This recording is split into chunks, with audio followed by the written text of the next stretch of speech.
Estamos en la segunda sesión del Observatorio de Política Internacional, que trata de ayudaros a aproximaros a temas que sean de actualidad, pero que tienen un trasfondo histórico o tienen un trasfondo político de relativa complejidad. Uno de los temas que... ¿me oís todos bien, por cierto? Sí. Uno de los temas que hoy aparecen día sí, día también, en la prensa internacional de cierta calidad, es la crisis del liderazgo norteamericano. Para la gente de mi generación y los un poco mayores, el liderazgo norteamericano es sencillamente algo natural. Igual que las manzanas se caen hacia el suelo, por la ley de la gravitación universal, pues Estados Unidos es el líder del bloque occidental. Estas obviedades normalmente no resisten el paso del tiempo, son circunstancias que caracterizan una época. Y lo que estamos viendo es que eso, que durante décadas era algo obvio, era un fenómeno natural, no discutido, sencillamente entra en crisis. La vida es cambio, la historia es el registro del cambio, y estamos viviendo cómo el orden que nace de después de la Segunda Guerra Mundial y que se mantiene durante esas 4 décadas que dimos en llamar la Guerra Fría, caracterizadas por la tensión entre la Unión Soviética y el bloque occidental, pues todo eso está dando paso a un mundo distinto, donde las relaciones, las posiciones de poder, las formas de influir, sencillamente son distintas. Una de esas características es la desaparición del claro liderazgo norteamericano dentro del bloque occidental. Para explicar una crisis de liderazgo hay que explicar primero el liderazgo y por qué una nación se convierte en líder o no. El caso de Estados Unidos es particularmente singular, básicamente porque es una nación que, por razones constitucionales, rechaza una importante presencia en el mundo internacional. Rechaza el concepto de imperio y en gran medida rechaza la sola idea de gran potencia. ¿Por qué? Estados Unidos es el resultado de una colonia que se independiza. Allá por principios del siglo XVII habréis oído hablar de un buque llamado el Mayflower que trasladó a un grupo de puritanos hacia la costa oriental norteamericana. ¿Qué quiere decir puritanos? Bueno, en la terminología de la época estamos hablando de corrientes cristianas protestantes que denuncian la profunda corrupción de las iglesias cristianas vinculadas con el poder, empezando por la católica, pero siguiendo por la anglicana y por algunas luteranas. Lo que están intentando los puritanos que cruzan en el Mayflower el Atlántico en busca de nuevas tierras es poder establecer colonias realmente cristianas, dando la espalda a la corrupción de Europa. Es por tanto un movimiento europeo, anti-europeo, cristiano, anti-iglesias establecidas. Por lo tanto, el objetivo es establecer un mundo realmente cristiano. Esto nos da una idea de algo que es ajeno al mundo del siglo XXI, y es que el proyecto político que va a dar finalmente sentido a Estados Unidos y va a dar sentido a la Constitución norteamericana, que lleva ya algunos siglos, tiene un importante elemento cristiano. Hoy consideramos que la separación entre Iglesia y Estado es fundamental y que la Iglesia es algo particular, mientras que el Estado tiene que estar por encima de. Eso no ocurre en Estados Unidos, básicamente porque la creación del Estado tiene que ver con un principio profundamente religioso. Los colonos puritanos durante el siglo XVII y durante el siglo XVIII fundamentalmente lo que hacen es establecerse, colonizar el espacio comprendido entre la costa atlántica y los montes Apalaches. En el centro está el segundo gran fenómeno geográfico norteamericano, que es el río Mississippi, que parte en dos la gran llanura central. El río Mississippi fue originalmente colonizado por los españoles de sur a norte y posteriormente por los franceses de norte a sur. Españoles y franceses son católicos, por lo tanto, todo ese centro de Estados Unidos en un primer momento es católico. No os debe extrañar, por lo tanto, que los Sioux fueran católicos o que la mayor parte de las más viejas universidades en la cuenca del Mississippi sean católicas. Eso conformará lo que con el tiempo se llamará la Luisiana, en homenaje a Luis, rey de Francia. y por lo tanto será de hegemonía francesa, mientras que la hegemonía española estará desde las Rocosas hasta el Atlántico y el sur, lo que hoy es Texas, lo que es Nuevo México, lo que es California, pero que los españoles apenas colonizarán porque había pocas riquezas naturales y poca población. Los indios de la zona son variantes de los aztecas, son los apaches o los navajos, pertenecen al mismo tronco y para los españoles no tenía mucho interés. Básicamente era un interés ballenero, la pesca en la costa y muy poquito más, pero evidentemente la primera colonización es española.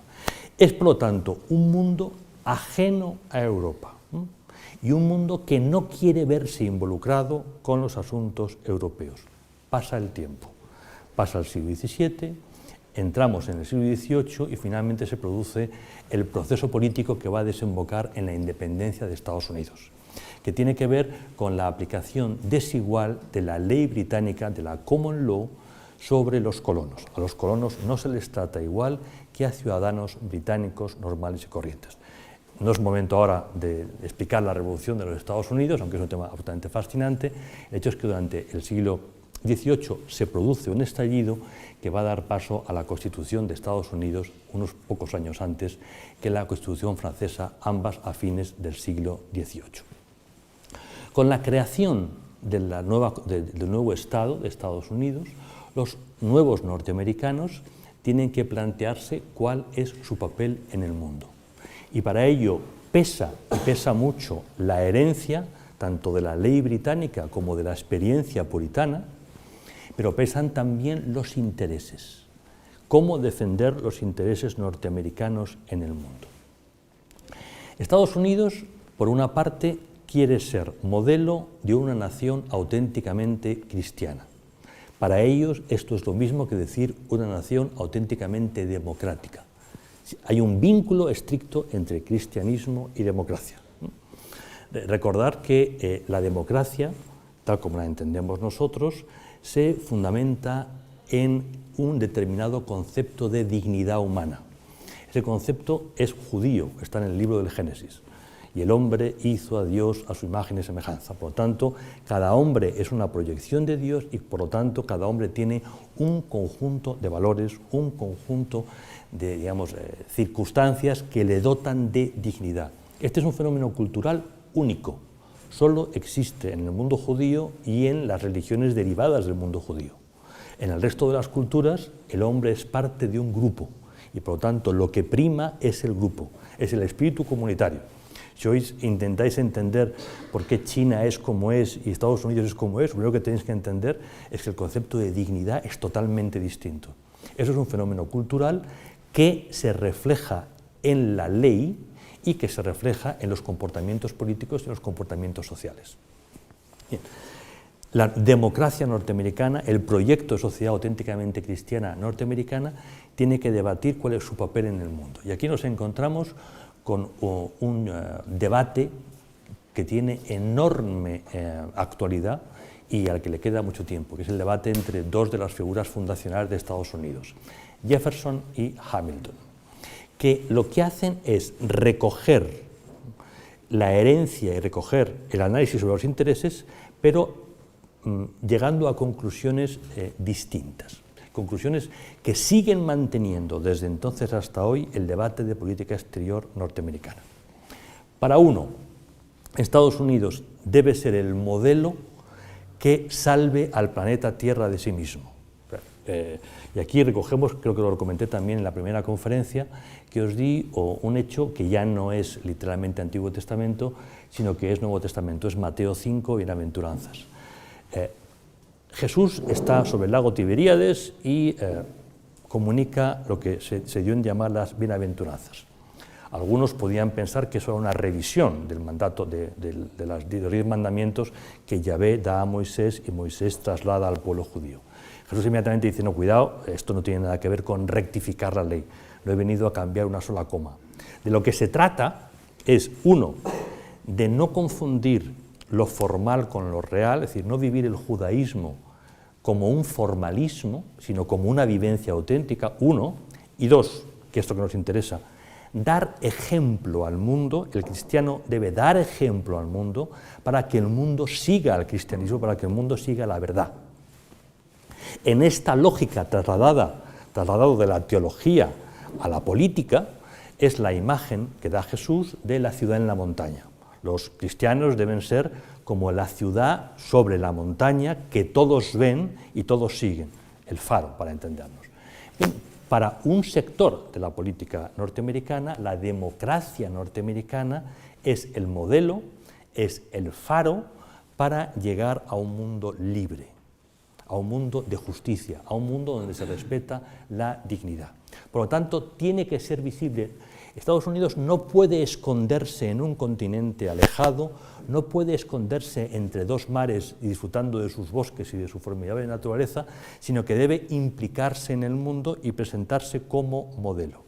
Por el contrario, el otro sector lo que dice es el mundo no tiene solución, digamos, es una visión más hobbesiana, el mundo no tiene solución, allá el mundo, aquellos del mundo que sean sensatos que migren, que vengan para acá y constituyan con nosotros una civilización realmente cristiana, una civilización realmente democrática y disfruten del bienestar, de la paz, del respeto a la dignidad humana. Este debate teológico-político o ideológico se traslada a otro plano, que es el plano de la economía. El comercio es, como nos explicó Adam Smith hace ya algún tiempo, la fuente fundamental de riqueza. También es, además, la fuente fundamental de comunicación entre los pueblos y, por lo tanto, de traslado de ideas de todo tipo. Estados Unidos, entonces, ahora y pasado mañana, necesitan mercar para ganar dinero. Y para mercar tú tienes que proyectar tus mercancías lejos del territorio. Eso quiere decir que tienes que dar cobertura a tus mercaderes. No se trata del interés concreto del mercader Smith o del mercader McClellan, es que los negocios de Smith y los negocios de McClellan repercuten en el bien común, porque uno, están pagando impuestos con los que se hacen carreteras u hospitales, dos, están generando puestos de trabajo, tres, están formando cuadros que a su vez van a generar nuevas y nuevas empresas. Si tengo empresarios que salen a esos mundos, tengo que darles cobertura. Esa gente va a estar expuesta a situaciones en las que no haya Estado de Derecho, en la que no haya un imperio de la ley, en la que sufran abusos de muy distinto tipo. Y por lo tanto hay que enviar a cónsules, hay que enviar a la Armada, hay que enviar a los Marines para asegurarse de que los derechos legítimos de esas personas sean correctamente respetados. ¿Cómo llegamos a un equilibrio entre, oiga, yo no quiero involucrarme con lo que pasa en el resto del mundo porque me contamino de la maldad del resto del mundo, y mi necesidad de dar protección a mis mercaderes, a mis intereses en otras partes del mundo? Se compadece mal. Es una contradicción que está en la raíz de Estados Unidos, que acompañará a Estados Unidos todo el tiempo que Estados Unidos exista como Estado-nación. Tener siempre en cuenta que la contradicción es la única prueba de que somos sapiens. Si no hay contradicción, somos androides. Eso es capital. El día que notéis que sois perfectos, ese día podéis tener la seguridad de que alguien ha tocado algo en vosotros y que sois robots. Solo los seres humanos vivimos en la contradicción y, consiguientemente, las obras humanas, por ejemplo el Estado, es un perfecto ejemplo de contradicción. Es normal, hay que vivir con la contradicción y hay que acostumbrarse a que uno no se fía ni de sí mismo, es decir, que tú llegas a una conclusión pensando y dices, pero en el fondo es racional, he llegado a eso, pero ni siquiera yo me lo creo. Eso es lo normal, ¿no? Y por eso hay que ser escéptico sobre sí mismo, empezando por el principio, porque si llegamos a tomarnos en serio, malamente, ¿sabes? Eso acaba con el sentido del humor y es el principio de estulticia. O sea, tenemos que relativizarnos porque damos de sí lo que damos de sí. Y Estados Unidos, como nación, como gran nación, da de sí lo que da de sí. Vive en una permanente contradicción sobre el deseo de aislarse y disfrutar de su democracia y la necesidad de involucrarse en otros temas. Pasa el tiempo y llegamos a principios del siglo XX. O mejor dicho, brevemente, el siglo XIX es el siglo de la colonización interior ya han comprado la Luisiana, han avanzado hacia el Mississippi, del Mississippi hay que cruzar el Missouri, del Missouri hay que llegar a las Rocosas, de las Rocosas hay que llegar al Pacífico. Y luego marcha atrás, porque Estados Unidos, nación ejemplar, a menudo incumple sus promesas. Las últimas guerras de colonización no son en el Pacífico, son en el Mississippi y en el Missouri, contra los Sioux por incumplimiento por parte de Estados Unidos de los acuerdos a los que se había llegado con ellos. Se descubre oro en las montañas negras, Black Mountains, que están entre Dakota del Sur y Wisconsin, y ¿cómo se llama el estado que está al oeste de Dakota del Sur, debajo de Montana? Wyoming, y eso va a llevar en los años 70 del siglo XIX a las últimas guerras internas, que vosotros recordaréis por el general Custer, y posteriormente porque John Wayne aparece para rehacer todo lo que Custer no pudo rehacer. De esa guerra, que es la última interna, años 70 del 19, se pasa a una guerra que conocemos muy bien porque es contra nosotros. La guerra de Cuba, Filipinas y Puerto Rico, para nosotros el desastre, que es 1898. Con la guerra de Cuba ya lo que estamos viendo es cómo Estados Unidos no solamente ha colonizado su, entre comillas, territorio natural, al norte de México, al sur de Canadá, llevándose por delante la mitad de México o más. Recordemos que buena parte de lo que hoy es Estados Unidos, Texas, Arizona, California, fue España. Eso era el virreinato de Nueva España, hoy México, que los norteamericanos en las guerras con México consiguen quedarse. Estados Unidos ya está empezando a influir por razones comerciales sobre su sur, en argot backyard, patio trasero. Las casas norteamericanas o los adosados tienen un patio trasero, se denomina el backyard, la yarda, el metro cuadrado, no es un metro cuadrado, es algo más, que hay detrás de la casa, y empieza a convertirse en la nación capital en la zona. Para ello va a ser muy importante todo lo relativo al canal de Panamá, que permite unir ambas costas. Estamos entrando ya en el siglo XX. El siglo XX es el siglo de las dos grandes guerras mundiales. Estados Unidos se debate en su personal aislamiento, pero ya ocupando, ya influyendo sobre América del Sur. La Primera Guerra Mundial es la guerra en la que Estados Unidos va a entrar de forma ya decidida en los acontecimientos globales. Y se debe no tanto a la voluntad imperialista de los Estados Unidos, que era perfectamente descriptible y muy pequeña, como a un error de cálculo alemán. Los estados que no formaban parte de la Primera Guerra Mundial hacían formidables negocios vendiendo a los países que estaban en guerra bienes de necesidad básica. Entre esos países podemos destacar dos, España y Estados Unidos. Estados Unidos lo que hacía era, a través de la marina mercante, enviar productos a las potencias aliadas, básicamente el Reino Unido y Francia, pero sobre todo el Reino Unido. Lo que va a hacer la marina alemana es tratar de impedir ese aprovisionamiento, para de esta forma ahogar al Reino Unido. Bien, actos excesivos de hundimiento de buques norteamericanos van a llevar finalmente a Estados Unidos a decir: hasta aquí hemos llegado, tenemos que entrar, no podemos consentir que se viole nuestro derecho, se hundan nuestros barcos y se mate a nuestra gente sin justificación alguna. Al mando del general Pershing llega el primer destacamento norteamericano al frente central, a las trincheras que separan Francia de Países Bajos de Alemania. ¿Qué nos interesa tener en cuenta aquí? Uno, Estados Unidos entra en la gran política internacional. Dos, un ejército caracterizado por unidades de infantería ligera, de caballería y un poquito de artillería, las fuerzas que hemos visto en las películas, las fuerzas de la Guerra de Cuba, John Wayne en el 7º de caballería en Dakota, eso es el ejército norteamericano de la época, tiene de pronto que incorporarse a el frente central, que es un espacio caracterizado en ese momento por una artillería pesada fortísima, y con la aparición por primera vez en la historia de la guerra de los carros de combate, en argot tanks. Tank quiere decir depósito. La razón de que se llamen tanques a los carros de combate es que los ingenieros británicos que lo estaban desarrollando, para evitar que la inteligencia alemana descubriese lo que estaban haciendo, los llamaban depósitos, ¿no? Para que, bueno, eran únicamente depósitos de gasolina, eran carros de combate y por argot seguimos llamando tanque a lo que es un carro. Los militares jamás dicen tanque, somos nosotros los que utilizamos ese término inapropiado. Aparece también la aviación, una aviación que al principio es puramente de inteligencia, quiero ver lo que pasa desde arriba. A continuación empiezan a bombardear de aquella manera, con la mano vas soltando granadas y poco más, y que durante el conflicto se va desarrollando y haciendo un poquito más sofisticado.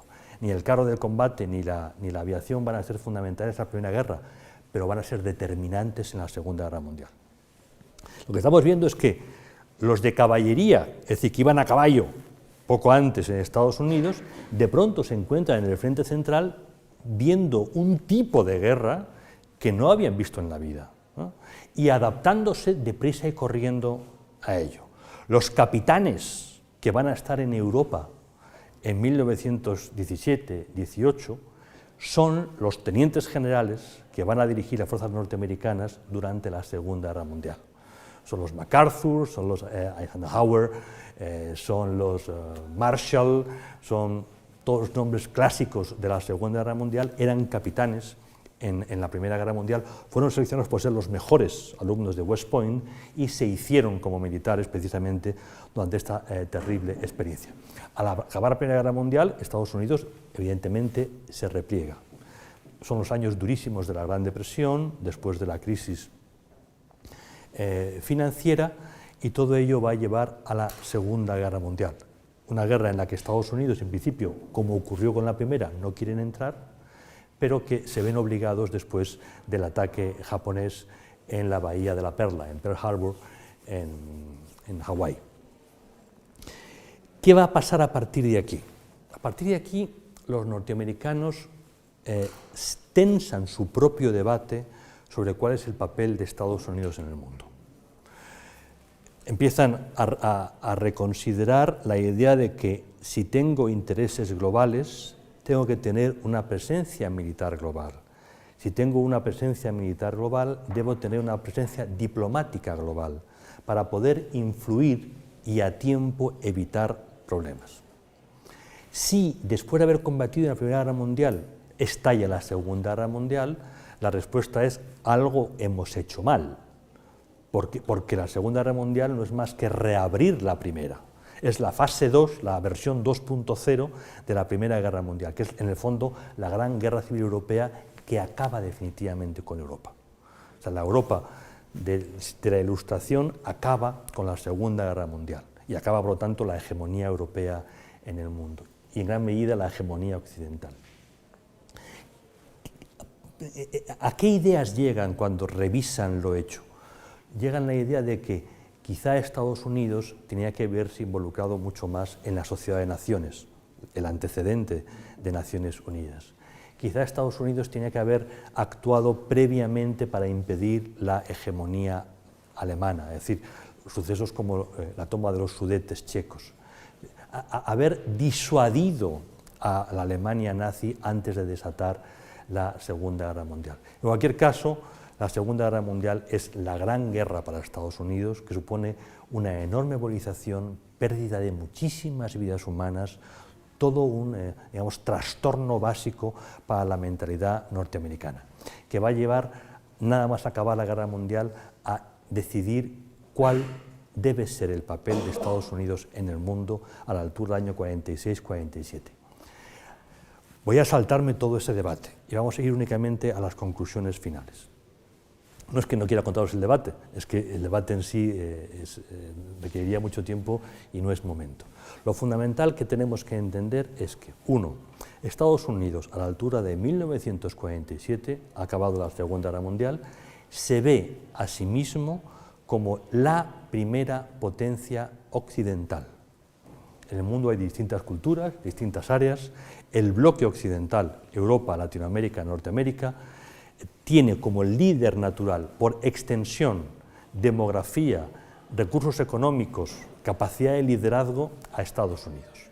Por tanto, Estados Unidos asume, es verdad, no me queda más remedio, soy el líder, voy a empezar a actuar como líder. Esto es, una vez más, entrar en absoluta contradicción con la propia Constitución y con la cultura política norteamericana.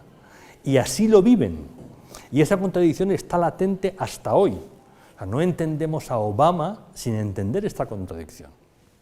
Segunda idea, y volvemos ahora a los puritanos, al Mayflower. La única forma de que Europa se rescate a sí misma y deje de vivir en una permanente guerra es volver a los principios de la democracia, es decir, del, entre comillas, cristianismo político. La imposición de la democracia en Europa es un objetivo fundamental para Estados Unidos. Nosotros, europeos, hemos decidido que somos los inventores de la democracia y que somos demócratas porque somos demócratas. Bueno, somos demócratas porque nos han impuesto la democracia. Cuando éramos libres de elegir, no elegíamos la democracia. Ni Alemania fue una democracia libremente, ni lo ha sido España, ni otros muchos países. La democracia es el orden político que impone Estados Unidos en el área de influencia que le corresponde al acabar la Segunda Guerra Mundial. Y eso solo se entiende desde el viaje de los puritanos, solo se entiende desde las raíces profundamente cristianas, profundamente puritanas, anticatólicas, antianglicanas, antiluteranas en gran medida del modelo norteamericano. Tercero, constitución de determinados organismos que faciliten la conexión entre un lado y otro del Atlántico. Fundamental la firma del Tratado de Washington el 1 de junio de 1949, que da paso a la Organización del Tratado del Atlántico Norte, que es el marco de seguridad en la que nos situamos. Es la primera alianza en la historia, la primera, cuyo tratado fundacional no explica quién es la amenaza, no explica contra quién. El tratado, que es fascinante y recomiendo su lectura, lo que hace es decir, nos reunimos un conjunto de naciones democráticas para preservar los valores de la dignidad individual y de la democracia. Dicho de otra forma, están diciendo, hoy tenemos un problema, que es la Unión Soviética, mañana tendremos otro problema, que no sé cuál es, lo que tenemos en común es sencillamente un valor positivo. No nos reunimos contra, nos reunimos a favor de. Es un ideal precioso que no ha resistido el paso del tiempo, la OTAN está muerta, pero es muy interesante ver el cómo en ese momento se está diseñando un nuevo orden internacional. Pasan los años de la Guerra Fría, 4 décadas. La Guerra Fría se gana, es una guerra, es la Tercera Guerra Mundial, no hay combates, por la sencilla razón de que dotadas las partes de un número extraordinariamente alto de cabezas nucleares, cualquier conflicto degeneraría en el acrónimo MAD, M-A-D. Como sois estupendos alumnos que saben inglés, sabéis lo que quiere decir la palabra MAD, no hace falta comentarlo. Es un acrónimo interesante, Mutual Assurance Destruction, MAD, que lo que hace en un momento determinado es garantizar que las tensiones tienen que resolverse by proxy, por intermediario, nunca directamente. Un conflicto directo lleva a la no victoria. El arma nuclear impide el concepto clásico de victoria. El general Karl von Clausewitz, maestro de todos nosotros, queda definitivamente enterrado. No hay victoria. Por lo tanto, la influencia, el poder, que es lo que tratamos de gestionar, hay que desarrollarlo de otra manera.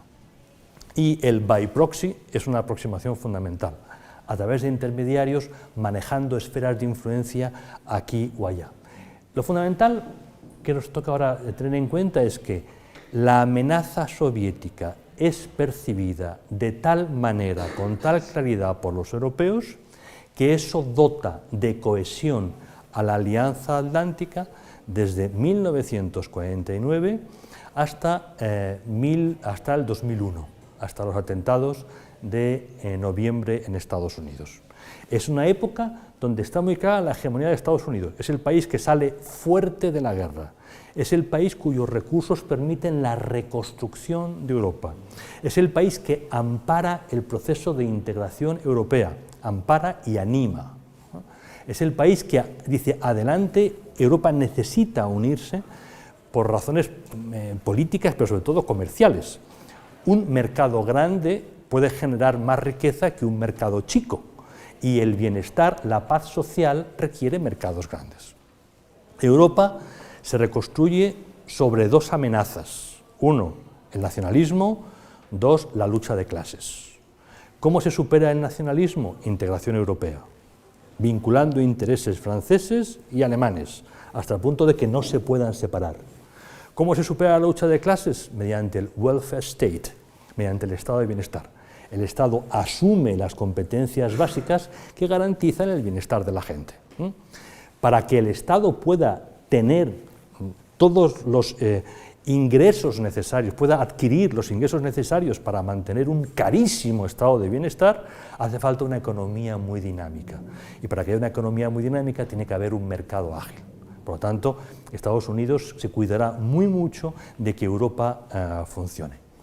Todo ese modelo entra en crisis con los atentados de noviembre, las Torres Gemelas, el World Trade Center en Nueva York, el Pentágono en Estados Unidos y el avión que no llega a estrellarse en la Casa Blanca. ¿Qué va a pasar a partir de entonces? A partir de entonces, la Casa Blanca, en ese momento con George Bush, hijo, al frente, lo que dice es, tenemos una nueva amenaza. La Unión Soviética ya no existe. O sea, lo hicimos tan bien que no hubo que derrotar, se disolvió la Unión Soviética. Perfecto.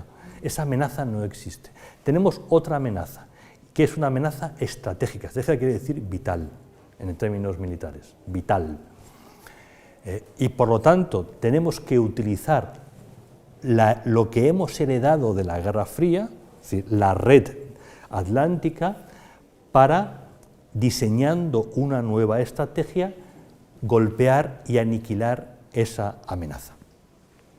Se inicia, por lo tanto, el conflicto de Afganistán, a continuación el de Irak, y sobre todo, que esto es lo que más nos interesa porque es lo que va a tener efecto, se inician las conversaciones en el marco de la Alianza Atlántica entre diplomáticos de un lado y de otro sobre cuál debe ser la nueva estrategia de la Alianza y cómo desarrollarla. La Alianza Atlántica es una máquina que tiene un documento político fundacional, el Tratado de Washington, que explica por qué estamos aquí, cuál es el objetivo. Luego, periódicamente elabora un documento llamado Strategic Concept, concepto estratégico, que lo que hace es poner al día la alianza en términos puramente militares. Esos documentos que se van renovando, lo que dicen es, la fotografía del mundo hoy es esta. Estos son las amenazas, estos los riesgos, estos los retos. Amenazas, riesgos, retos. Y frente a esto, tenemos que dotarnos de esta estructura y actuar de esta manera. Es un ejercicio cartesiano clásico. No hay nada más cartesiano que un militar. Son, digamos, la fase última de un ingeniero. O sea, un ingeniero es casi un robot, un militar es mucho más. Necesitan mucho orden para movilizar enormes cantidades de recursos humanos, técnicos y de todo tipo. Por lo tanto, el orden para un militar es una cosa absolutamente fundamental. Bien, pues cuando se pusieron a trabajar sobre el nuevo concepto, se llegó a la conclusión de que el abismo de percepción era tal que no era posible llegar a una estrategia común. Por primera vez desde la creación de la Alianza Atlántica, desde el año 49, no se compartía una visión sobre cuál era la amenaza, sobre qué hacer. Los años Bush fueron los años de la crisis, interna norteamericana, sobre qué hacer. Recientemente el ala izquierda del Partido Demócrata se desgaja del consenso común y niega que Estados Unidos sufra una amenaza vital, y por otro lado, dentro de Europa ocurre lo mismo. O sea, no es que Europa tuviese una posición y Estados Unidos otra, cosa que a veces uno lee en la prensa y se pregunta ¿y quién ha escrito esto y por qué? Sino sencillamente que dentro de los Estados europeos se produce una fuerte tensión, una polarización a la hora de analizar qué amenaza tenemos y cómo reaccionar ante esa amenaza. 8 años de Bush, 7 marcados por los acontecimientos de las Torres Gemelas, llevan finalmente a una profunda ruptura en Europa y en Estados Unidos. Y eso da paso a una administración singular, porque no encaja, digamos, en el modelo clásico norteamericano. Se elige como presidente a alguien, y esto se dice mucho porque es, digamos, la parte anecdótica, de color. Podríamos decir que es negro, pero no es negro, es un café con leche, es padre negro y madre blanca.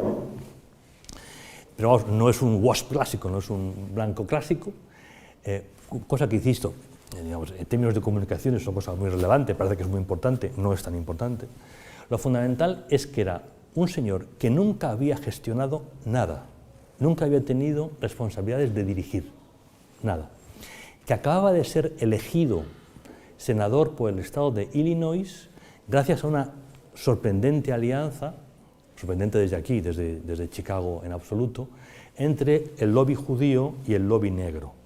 Normalmente judíos y negros se llevan muy mal, no es la cosa de chinos y musulmanes en lavapiés, que es mucho peor, pero en general los judíos son, digamos, el estamento característicamente, digamos, más, ¿cómo podríamos llamar?, con recursos pero de izquierdas, ¿no? Un poco snob desde la perspectiva del mundo negro que vive una experiencia muy distinta. El hecho es que se forma una alianza interesante entre el lobby judío y el lobby negro, y finalmente sale adelante este personaje que los negros no acaban de considerar suyo, y no solo porque su madre sea blanca, sino porque es un hijo de banqueros, por es de familia de banqueros, su abuela era banquera.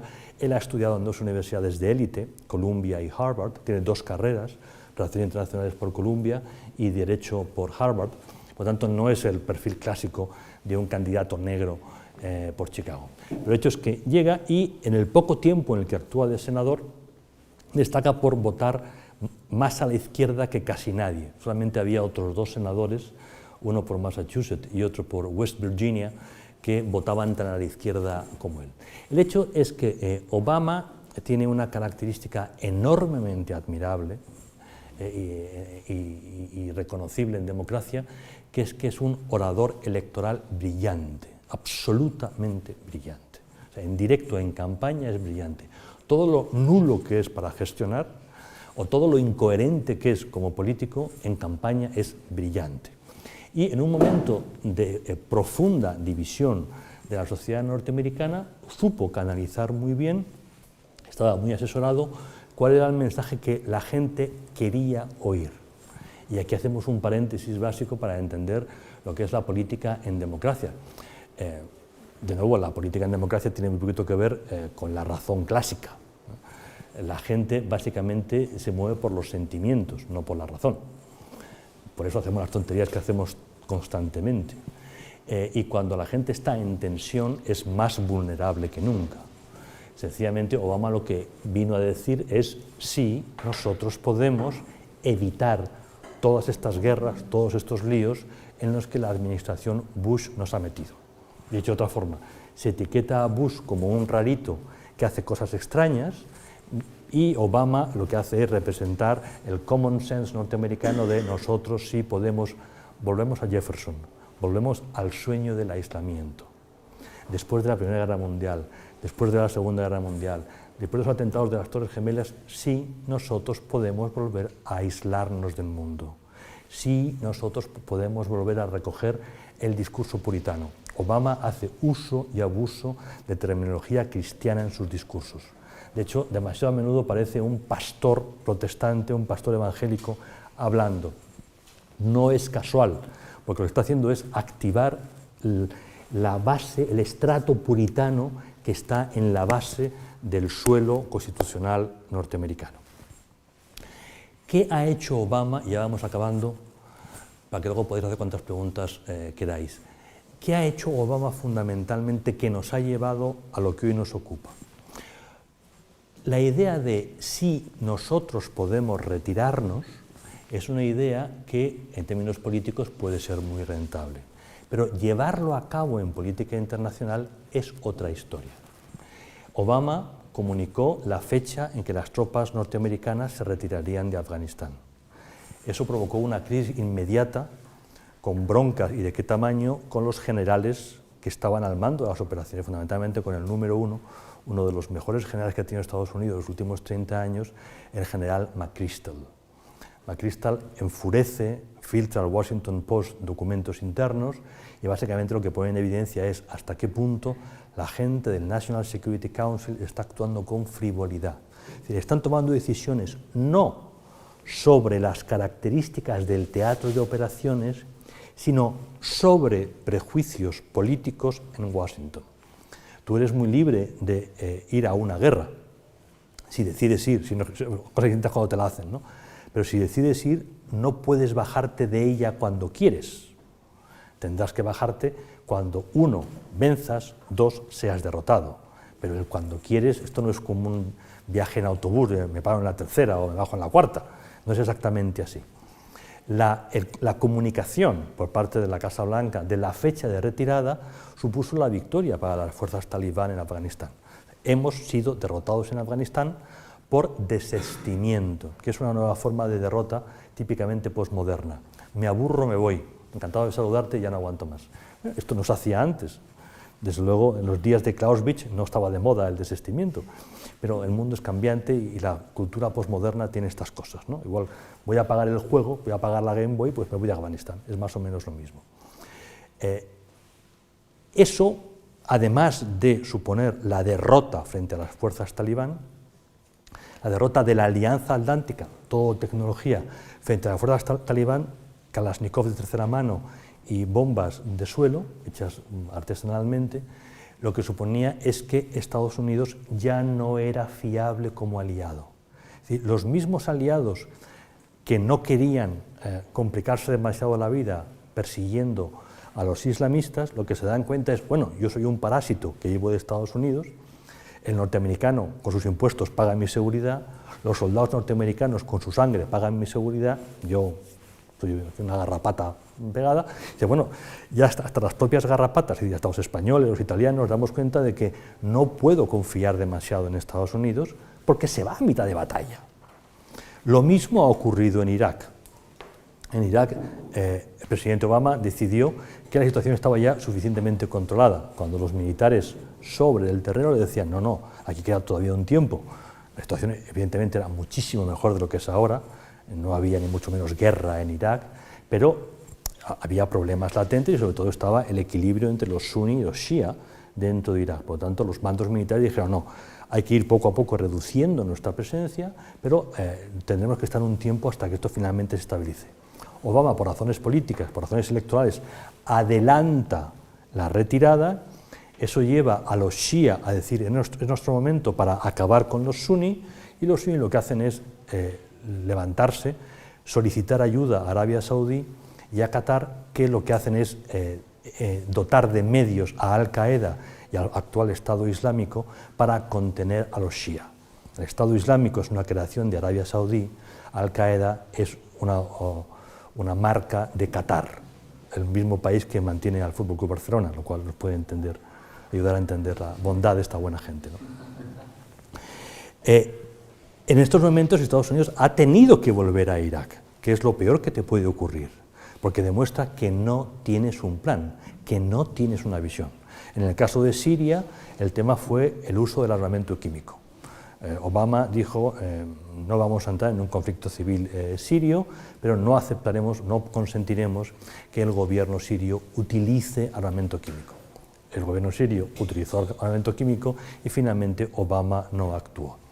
La política norteamericana en todo momento en Siria ha ido en contra del gobierno shia de al-Assad. En estos momentos el gobierno norteamericano está bombardeando a las milicias suní del Estado Islámico y de Al-Qaeda, es decir, está favoreciendo al gobierno shia de al-Assad, que es un gobierno títere de Irán. Por lo tanto, está haciendo el juego a Irán, cuyo objetivo es establecer un eje de influencia que una el Golfo Pérsico con el mar Mediterráneo, saliendo por Líbano y por Siria. En este contexto, lo que estamos viendo es que Estados Unidos no es capaz de tener una estrategia, no es capaz de mantener una posición firme, es un país que quiere huir de los conflictos, pero que como huye, es decir, deprisa, corriendo y mal, finalmente tiene que volver para hacer chapuzas. Todo ello lo que hace es romper la cohesión de la Alianza Atlántica. En la última cumbre de la Alianza Atlántica, que se ha desarrollado este mes de septiembre en Cardiff, lo que se ha aprobado finalmente es la regionalización. Es decir, la Alianza Atlántica lo que es un documento, un tratado jurídico que dice estamos todos juntos en el mundo, pero a la hora de hacer frente a los problemas, aquellos que lo sienten cerca se reúnen bajo ese paraguas y actúan, pero la OTAN como tal en bloque deja ya de actuar.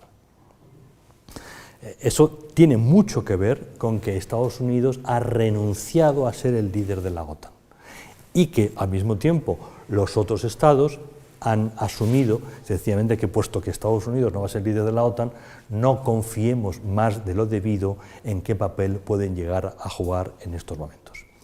Entramos, por lo tanto, en una etapa nueva, que era lo que comentaba al principio de esta charla, donde las instituciones, las formas de actuar características de la Guerra Fría, del mundo después de la Segunda Guerra Mundial, sencillamente están quedando superadas por los acontecimientos. Y en muchos sentidos volvemos a la etapa anterior a las guerras mundiales, al siglo XIX. Volvemos a las alianzas bilaterales que tienen sentido en un marco regional concreto. Y nos enfrentamos a amenazas que ya no son puramente nucleares. China es una potencia nuclear tremenda, Rusia es una potencia nuclear, pero no parece previsible que vayamos a tener una guerra de verdad con Rusia o una guerra de verdad con China.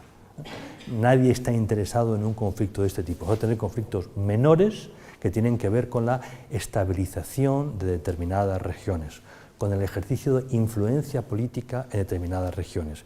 Y para ello volvemos a lo de toda la vida, a lo que en tiempo se llamaba un directorio. Un conjunto de países se pone de acuerdo en actuar en un lugar concreto. Ese directorio se conforma con una red más o menos tupida de acuerdos bilaterales. Ahora, en el mundo de la corrección política ya no se puede decir directorio, ahora se dice grupo de contacto, que es mucho más fino, ¿no? más elegante. Pero un grupo de contacto es la versión posmoderna de un directorio, sencillamente. El directorio, en términos jurídicos, no suena bien. El grupo de contacto parece que encaja mejor en la terminología de Naciones Unidas, pero es lo mismo. Son directorios que tratan de estabilizar determinadas zonas del mundo. ¿Cuál va a ser el papel futuro de Estados Unidos? No lo sabemos. Todavía quedan 2 años más de presidencia Obama. Lo fundamental es que Obama no solamente ha sido un político del ala más izquierda del Partido Demócrata, sino el primer político de su generación. Las generaciones cuentan, no existen como existe el hidrógeno, o sea, no es una cosa absolutamente objetiva, pero las generaciones tienen que ver con formas de ver la vida. Bush, hijo, y Clinton pertenecían a la misma quinta, habían vivido un mundo determinado, habían estudiado en la misma universidad, habían hecho el golfo más o menos de la misma manera, uno más hacia el alcohol, Bush, otro más hacia las chicas, Clinton, pero su mundo era más o menos el mismo. Obama pertenece a otra generación. Mucho de lo que estamos viendo en Obama va a perdurar, porque es generacional y no es liberal, no es progre. Lo que no sabemos es exactamente qué es lo que va a perdurar de Obama, pero los nuevos políticos que lleguen, desde luego, nada van a tener que ver con la Guerra Fría y todos ellos van a asumir que la OTAN es no más que un producto del pasado.